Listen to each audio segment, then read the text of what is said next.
Here be dragons. Massive spoilers for the House of the Dragon Season 1 Episode 10. Abandon all hope if ye have not finished the episode. Hey everyone, have you ever wondered how to survive a dragon attack? Let's be real, most likely you're going to end up dead. Just like this guy. So what could you do to avoid ending up as dragon food? Short answer? Not much.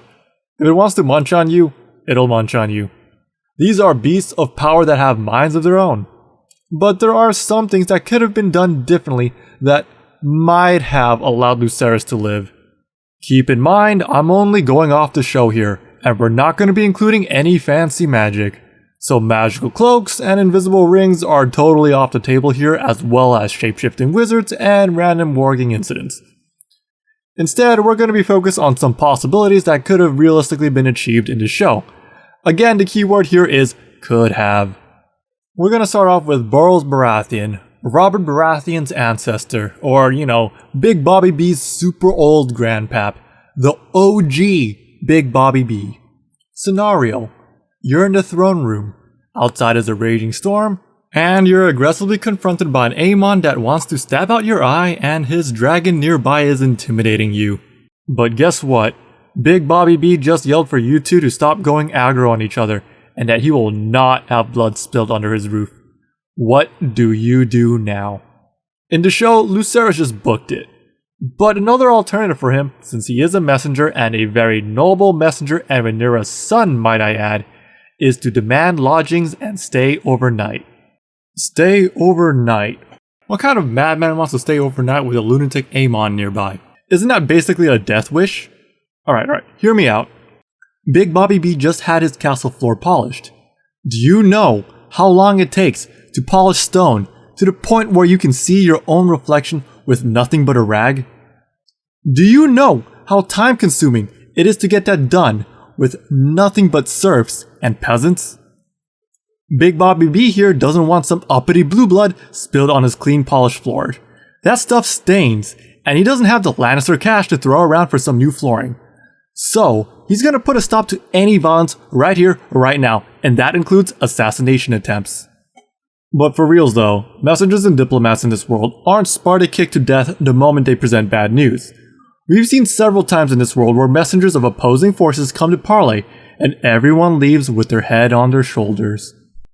Things might get a little bit heated and threatening at times, and sometimes it falls through really badly.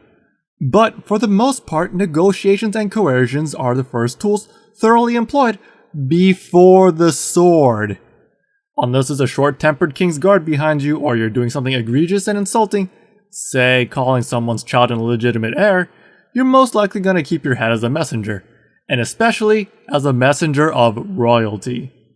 Besides, Big Bobby B is considering all terms and hasn't exactly picked a side yet, so it'd be foolish for him to immediately turn down Rhaenyra without her putting up a counteroffer. So what does having a sleepover at Big Bobby B's place do for Lucerys? 1.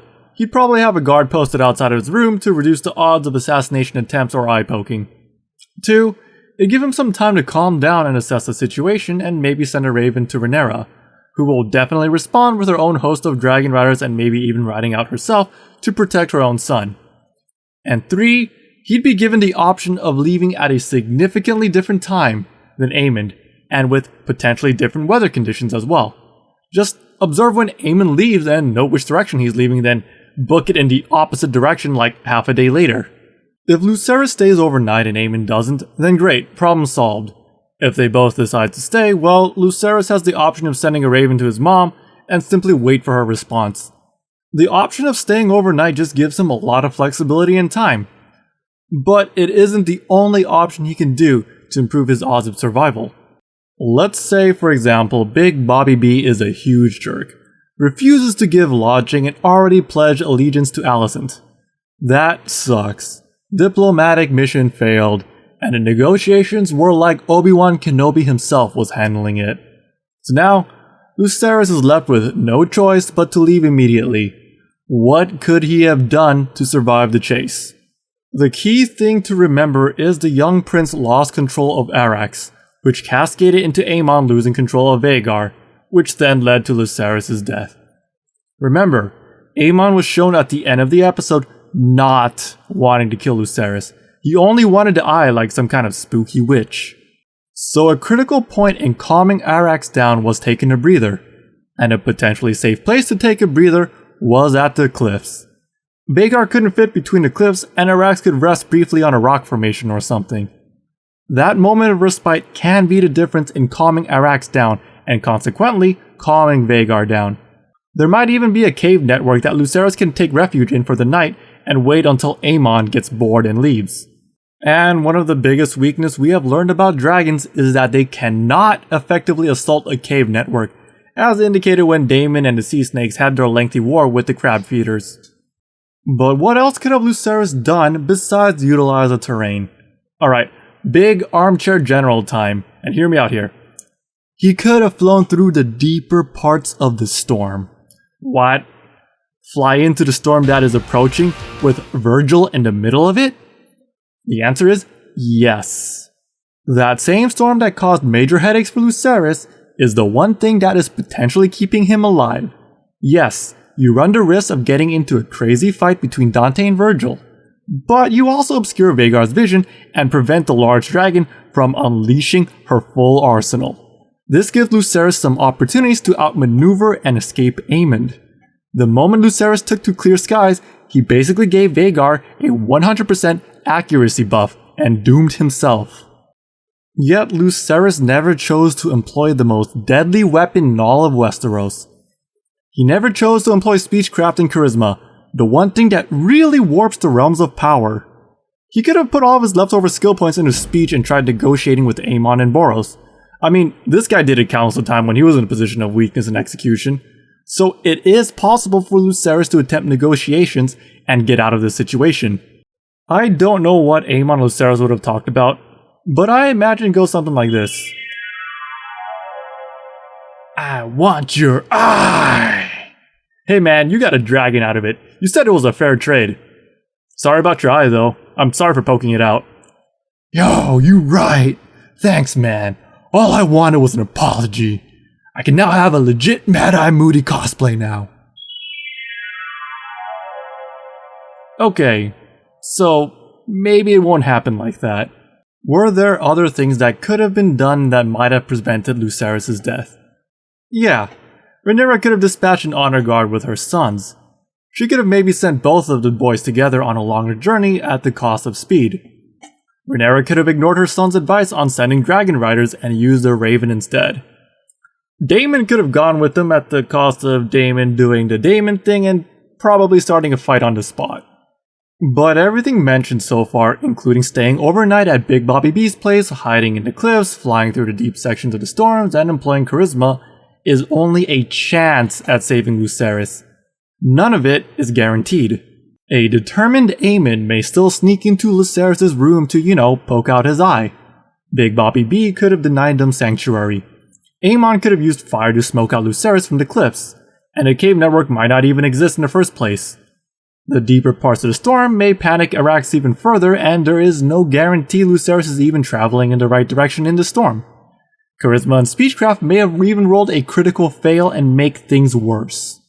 The only action Lucerys could have done to ensure both his and Arax's survival is, upon seeing Vhagar, spin around, do an Xbox 180, and leave. I'm sure when watching this episode, a horde of fans were screaming at the screen for him to leave upon the dreadful reveal of Vhagar.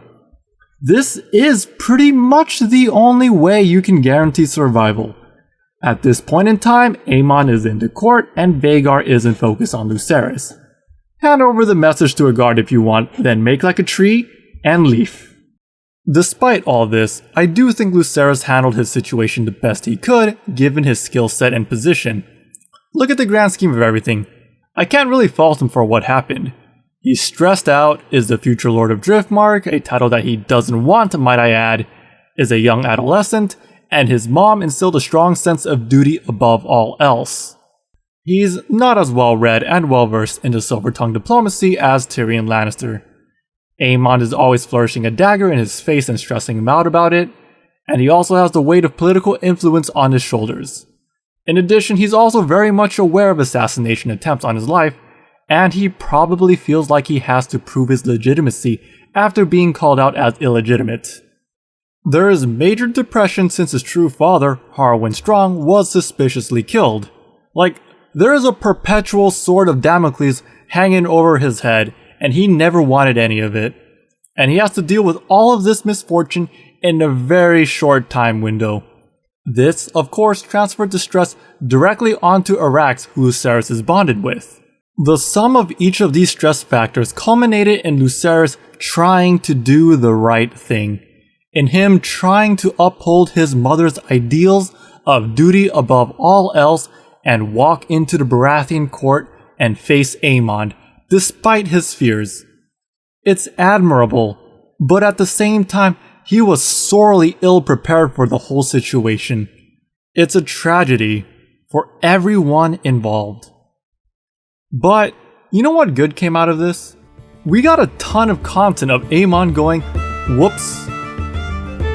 Let me know if there are any other ways Lucerys could have survived in the comments below. Leave a like and pound that bell icon if you found this video entertaining. Let me know if you want more of these type of content, and I hope you stick around and look at my other shows and movie stuff. Or, just check out some of my board game things. I think they're neat. Anyways, laters.